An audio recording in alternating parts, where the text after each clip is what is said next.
My name is Dr. Timothy Charlton. I'm an associate professor of orthopedic surgery, and I specialize in surgery of the foot and ankle.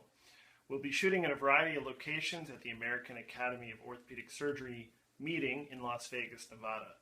I'm going to be reviewing questions from the Orthopaedic In Training Examination. If you have any questions or comments, please feel free to drop me a note at timothycharlton.com. Question 1 is a bunion question, and we're going to be looking at this particular bunion here. Intermetatarsal angle of 15 degrees, hallux valgus 26. So take a look at that, and you can see your choices are the following things. You've got a simple bunionectomy called a silver, distal metatarsal osteotomy called a chevron, a proximal phalanx osteotomy called an Aiken. You've got a proximal metatarsal osteotomy and a TMT fusion. All those are reasonable choices in bunions, and that's why everyone has a really hard time with this question. So I'm going to go into full detail about this because this is very, very tricky. So when I'm looking at bunions, I'll look at the AP and the lateral, and right now you can look at the lateral and you can see, hopefully you'll see that there's no first right hypermobility. That first TMT joint is not particularly up. And then we'll notice the sesamoids. And you can see that sesamoid is pretty malreduced, almost completely off the first metatarsal on the lateral side. So I'd probably call this somewhere between a grade 2 and 3 bunion if you're actually looking at it. And then the final thing is, if you look at the articular surfaces, you can see that the first metatarsal is pointing in a different direction than the articular surfaces of all the other metatarsal heads. And I think that's a key element here. So here's why this is a terrible question. So let's get rid of the things, the distractors on this particular problem. You can get rid of the bunion and the Aiken. Those are options for you and part of bunion surgery, but that's not you're never going to be your primary choice on any in-training question ever. So now you have 2 distal osteotomy and then a proximal metatarsal osteotomy and a lapidus. And this question should raise a red flag because both of those 2 things, proximal metatarsal osteotomy and tarsometatarsal fusion, the TMT fusion, a lapidus, those are proximal. Those are for big bunions. And the other one, the distal, is for small bunion. Now the question is, do you think this is a small bunion? And I simply do not. I do not agree with the answer. The answer on this particular question is 2, and that's just crazy. The articular surface is not pointing in the right direction. This is not a sliding treatment. This is a spinning treatment. The sesamoids are pretty malreduced. Those are big numbers. Anybody thinks that a chevron is going to be the appropriate treatment is just crazy. If you told me that you did a scarf, a mid-shaft osteotomy, I could buy into that, but that's not a question here. I personally would actually do a proximal osteotomy. I would do a closing wedge. I'm not a lapidus guy, but a lapidus fusion for this would be perfectly appropriate in my mind, and I don't know what they were thinking when they wrote this question up. Back here at the Venetian, taking a look at a 64-year-old male with acute anterior ankle pain. So this is an anterior problem. Take a look at the imaging that they provided. You've got an ultrasound right here. If you can see anything other than a cold front moving in from the east, thank you. That's good luck. I can't see a single thing. And you've got this MRI. You can see posteriorly that the Achilles tendon looks okay, but you're looking anteriorly. So then the question would be, well, actually the first question would be, what's that little tendon running behind the talus? If anyone can answer that question, gold star. The answer is FHL, yes, as it passes underneath the susentaculum tali. That's actually a fair question. Anyway, we digress. Question for what do you do for an acute onset anterior ankle problem where they can't lift their foot. So first you need to know the diagnosis. Hopefully you all say that's a tib-ant rupture.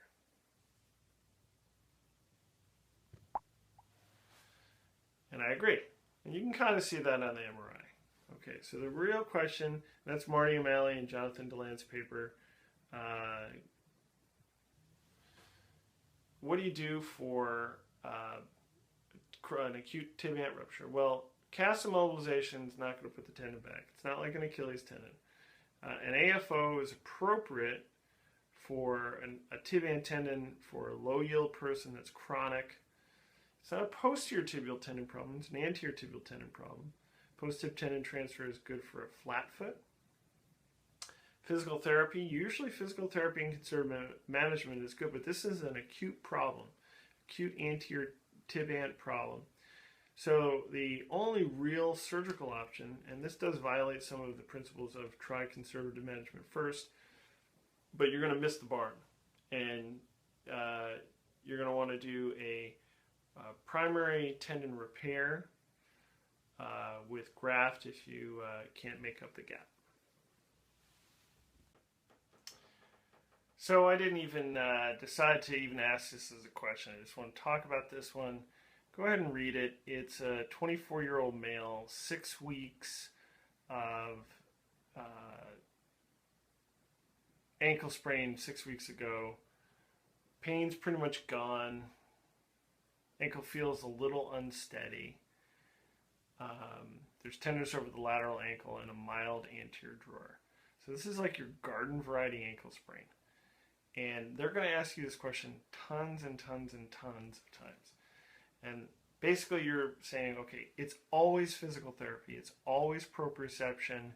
That's the answer. Now, if you have a defect or an x-ray that has a divot or any suspicion of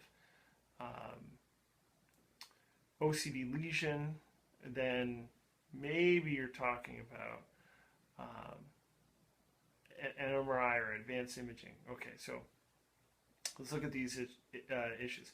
Cast immobilization, no. Ligaments like treatment, and that's a sucker's play. They're always going to try to get you that. They're always going to try to get you to do surgery for an acute ankle sprain, one-time deal. That's never the right answer. You have to have multiple ankle sprains, and they're probably going to show you a stress X-ray. Corticosteroid injection, never for an ankle sprain. They're trying to get you to bite on that one. Perineal tendon tenodesis, they're going to show you perineal tendon pathology. They're going to show you a split tear in the peroneus brevis. It's never going to be the right answer for this problem. The only thing that's even remotely close is answer 2, but answer 4 is always going to be the right answer. So proprioception training, unless something crazy convinces you otherwise. Okay, back here at the Venetian. Question 46. What is the etiology of the second toe deformity here? Take a look at the different choices. I'm going to take away some of the low-hanging fruit here. I think we can all say that normal aging is never going to be an answer in an in-training exam. I think the etiology of narrow-toed shoes, even in bunions, I think we can safely conclude that that is not an answer. One thing they'll probably be trying to get is diabetic neuropathy. That would be Charcot arthropathy. You might see a little overhang here, or you might see midfoot arthritis or midfoot joint changes. That would be a Charcot change, not certainly a second toe problem over here. So we're left with a couple different choices here. So we're looking at hallux varus and plantar plate rupture. Now, if you look at this, this is not a great x-ray to be talking about this particular problem. It's not hallux varus, but you do notice that lateral sesamoid may be disrupted. So there may be a varus-y-ish component to this problem. But the real problem is the second is the plantar plate. Now, again, this is not a great example because if you look on the lateral x-ray over here, you'll see that the second toe really isn't disrupted and dorsally displaced. In reality, this is probably a collateral ligament and plantar plate issue, but the only choice we have on this particular question is plantar plate. So the correct answer in this case is plantar plate rupture. You would see that in an exam with a dorsally displaced toe, in this case, little varus. The toes are in varus, the great toe is not. Question 48. Here's a picture from a patient who had a dislocation of the medial two articulations. A CT scan demonstrated no bony lesions. What is the most appropriate treatment for this particular x-ray? Closed reduction and casting, closed reduction and percutaneous pinning, open reduction and arthrodesis of the medial two cuneiforms, open reduction and screw fixation, open reduction, excision of the intra-articular loose body, followed by transarticular pinning. Okay, so let's get rid of some of the low-hanging fruit. I think we can all agree that the conservative management for Liz Frank probably should be avoided.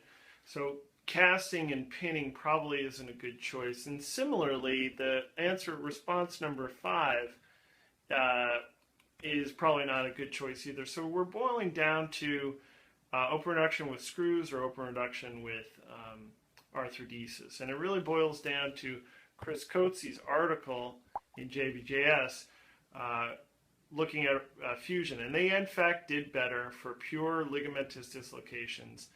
And it's probably a reasonable choice. It's an important article because it does give us the option to do fusion. I think a fusion is an appropriate thing. But if you ask Chris Coates, he doesn't always fuse. So I think you need to know that article. And we'll move on to the next question. Question 54. You have a patient, diabetic peripheral neuropathy, pain and foot swelling for a month. So the question is, what do you do about it and how do you work it up? Now this is going under the presumption that there is no bone exposed through the skin. That's a totally different ball game. This is a closed injury. Take a look at the answers.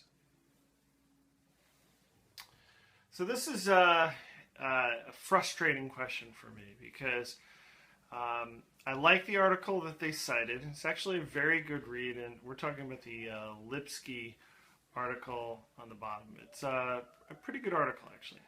However, if you read it, the answer that they suggest, which is combined MR and indium-labeled white blood cell scan, is not the answer in the article. So it drives me crazy. Okay, so let's just talk about this just in general. Serial x-rays, we can all probably agree that you're not going to see the diabetic changes in osteomyelitis very effectively. I think we can pretty much rule that out. PET scan is good for chronic osteomyelitis. It's not good for acute if you're trying to differentiate between a burnt out osteomyelitis and something that's more active. Generally not an answer. Indium-labeled white blood cell scan is what I usually do. It's a little more costly. It's a 2-day test, but that's very, very sensitive for osteomyelitis. And an MRI examination, if you don't have a good musculoskeletal radiologist, it's a very difficult image to interpret, and they're going to give you a nebulous answer to work on. So here you go. You're like, well, what do you do? In the article, it says MRI is correct. In reality, you're going to get a nebulous answer. So probably 5 is correct, but in reality, maybe 3 is correct. So again, a very frustrating answer. The take-home message, I think, is MRI is a very good test. I probably would do both, which is question 5. I personally do question 4. So again, I'm giving you a nebulous answer, which is totally frustrating as well. Take-home message, read the article by Lipsky on the bottom. It's pretty good. Question 69 is a total ankle versus an ankle arthrodesis question. So with respect to stride length, cadence, velocity, gait, which one's better? So take a look at this answer, this response. You've got increased stride length and everything for a total ankle, increased and decreased in an ankle arthrodesis, decreased and increased in an ankle arthroplasty, decrease and increase in an ankle arthrodesis, and then no difference. So I think we can all approach this question realizing that it's not no difference. So let's take a look at, when you look at this, you see everything that's good is in green. And you've got question 1 is they're all green. Question 2 is it's a hybrid, green and red. Question 3 is green and red. Question 4 is green and red. And on the in-training exam, this generally speaking means that's not the right answer when you have 3 of one and 1 of the other. So the correct response is a paper from Jim Grodsky looking at total ankles and the game mechanics. Now with that said, total ankle is not a perfect surgery, so don't get the impression that it's the only choice. It's got a lot of risks, and when they go bad, it's bad. And the bailout, if the ankle gets loose, is very tricky. I think this should be done pretty much by people who have a tremendous experience in total ankles. It's certainly not for the weak of heart or the untrained. Anyway, so correct answer, total ankles do improve gait mechanics. Next question, 105, 32-year-old in pain for 6 months on the dorsal foot, exacerbated with wearing tight shoes and ski boots, and she has pain over the first and second metatarsal bases. Which additional clinical finding will help you with this diagnosis? Now, you should be feeling this one as a total, let me try to misdirect you. This is a classic anatomy question. What lives between the first and second web space? This is a layup. So, clawing the hallux, no. Pain exacerbated with dorsiflexion, no. Weakness of the abductor tendon, no. Weakness of the extensor digitorum. That's proximal innervation. They're trying to get you to bite on a brevis question and get you to think sinus tarsi. That's not it. The answer is 2, numbness in the first web space. Now,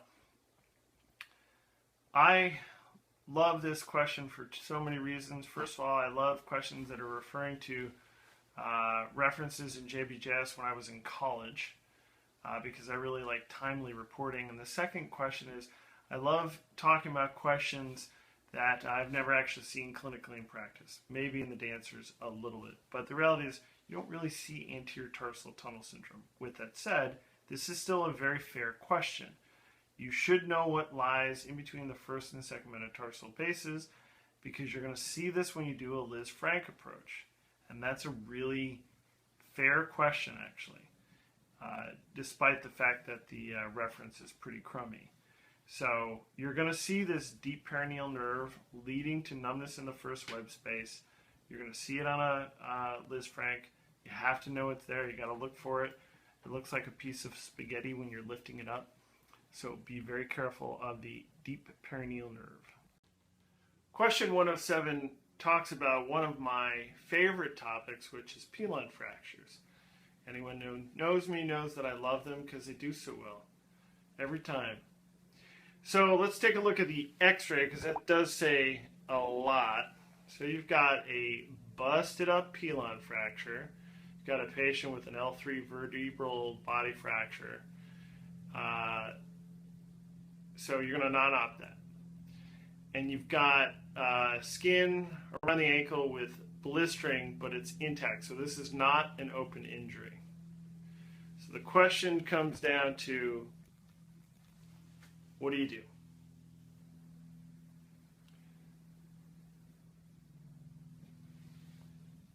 So busted up pilon, what to do?